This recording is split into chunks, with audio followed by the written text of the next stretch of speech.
What happens when one of Hollywood's most beloved icons comes face to face with a talk show host who crosses every line imaginable?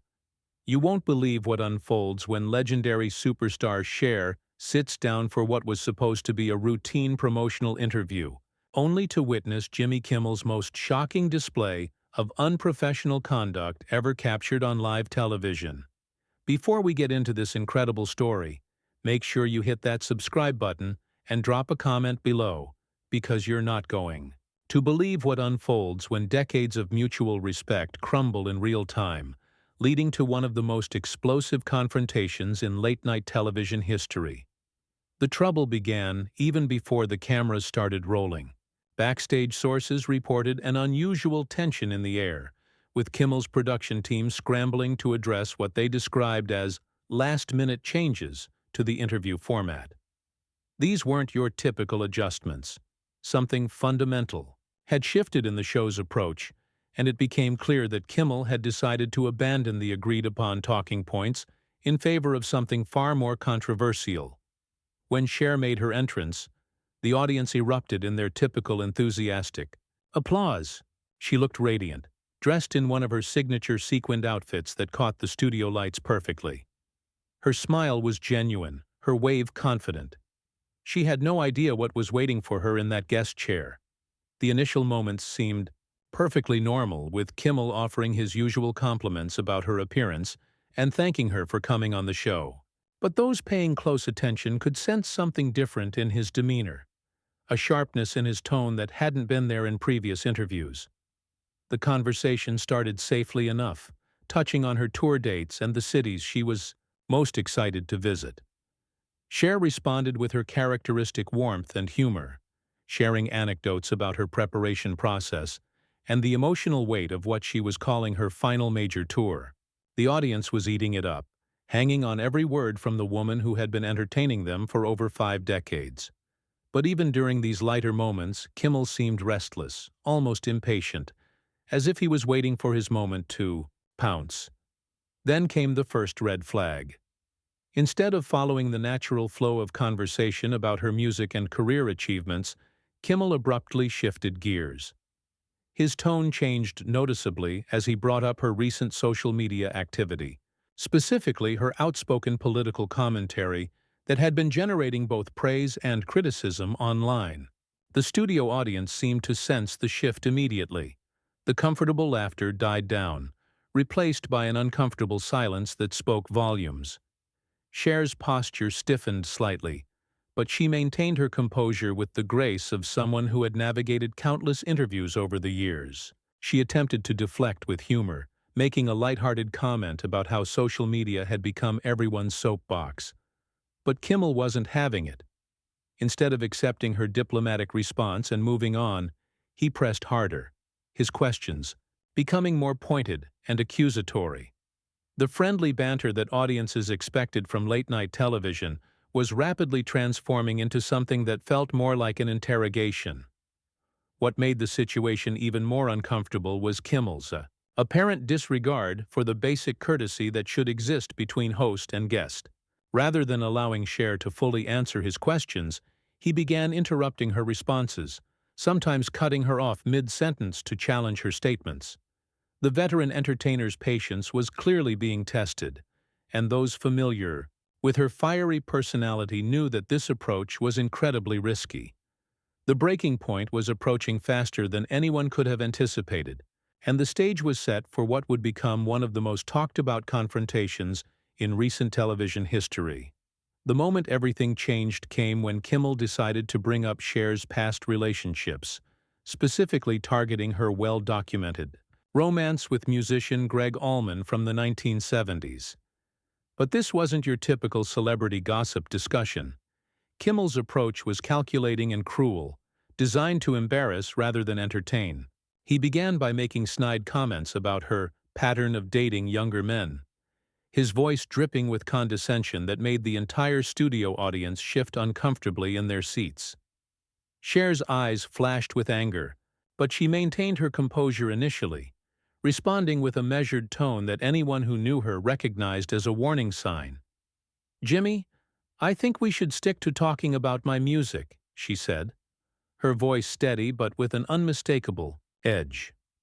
The camera caught every micro-expression on her face, the slight tightening around her eyes, the way her hands gripped the armrests of her chair just a little tighter. This was a woman who had been in the entertainment industry since she was a teenager, and she knew exactly when someone was trying to exploit her for cheap laughs. But Kimmel, either oblivious to the danger signs or simply not caring, doubled down on his attack. He leaned back in his chair with that trademark smirk that his fans loved, but that now looked predatory under the studio lights. "Come on, Cher. Your personal life has always been part of your public persona. Surely you can take a little ribbing about your romantic adventures." The word adventures was delivered with such obvious mockery that several audience members actually gasped audibly. What happened next was the moment that would be replayed millions of times across social media platforms. Cher's famous composure finally cracked, and she leaned forward in her chair, her voice rising above the conversational tone they'd maintained up to that point. "Excuse me? My romantic adventures? Who the hell do you think you are, Jimmy?" The profanity echoed through the studio, and you could practically feel the production team behind the cameras scrambling to figure out how to handle this unprecedented situation. The audience was now completely silent, sensing that they were witnessing something that went far beyond typical late-night entertainment. This wasn't scripted banter or playful celebrity roasting. This was real anger, real hurt, and real confrontation happening in real time. Kimmel's expression shifted slightly, perhaps finally realizing that he had pushed too far. But instead of backing down or apologizing, he made the fatal mistake of trying to play it off as a joke. "Hey, relax. It's all in good fun," he said, throwing his hands up in mock surrender. "This is comedy, remember?" But his tone betrayed him. There was nothing funny about the situation he had created, and everyone in that studio knew it. The laugh track that usually punctuated these moments was notably absent, leaving only the sound of Cher's heavy breathing and the rustle of uncomfortable audience members. Cher stood up from her chair, something that guests simply didn't do during active interviews. The movement was so sudden and decisive that the cameras struggled to follow her, creating a moment of visual chaos that perfectly matched the emotional turmoil unfolding on screen. "This isn't comedy, Jimmy. This is you being a disrespectful piece of work who thinks he can tear down women for entertainment." Her voice carried across the studio with the power and authority of someone who had commanded stages for decades. The situation was spiraling completely out of control, with Kimmel now visibly flustered as he realized that his usual tactics weren't working. The show's producers were frantically signaling from the wings, trying to figure out whether to cut to commercial or let this historic meltdown continue to unfold. Meanwhile, Cher remained standing, her entire body language screaming defiance and disgust, setting the stage for an even more explosive confrontation that was about to push this situation past the point of no return. What happened next would become the defining moment of this entire disaster. Instead of attempting to salvage the situation or offer any kind of apology, Kimmel made the catastrophic decision to escalate further. He actually laughed, not a nervous chuckle, but a full, mocking laugh that echoed through the stunned studio. "Oh, come on, Cher.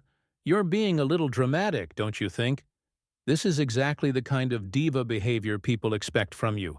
The words hung in the air like a toxic cloud, and you could literally see the moment when Cher's restraint completely evaporated. Her response was immediate and devastating. "Diva behavior? Diva behavior?" Her voice rose to a level that the studio's sound engineers had never had to deal with before. "You invite me on your show, you agree to discuss my tour, and then you ambush me with this garbage about my personal life, and I'm the diva?" The fury in her voice was so raw, so genuine, that several audience members actually flinched. This wasn't performance anger.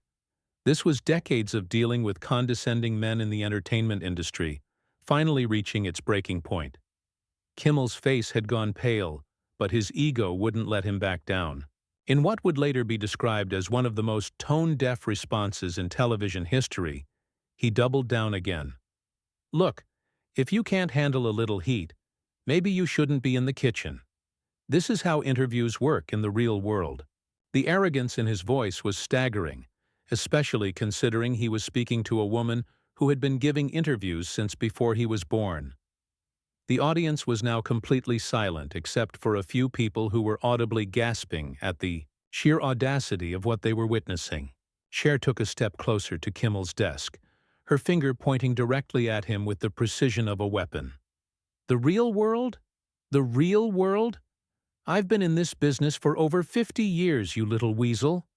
I was selling out stadiums when you were still figuring out how to tie your shoes. Don't you dare lecture me about the real world." The camera operators were now struggling to keep up with the action, switching between wide shots that captured the full scope of the confrontation and close-ups that revealed every detail of the participants' expressions. Kimmel's smug confidence was cracking, replaced by something that looked almost like fear.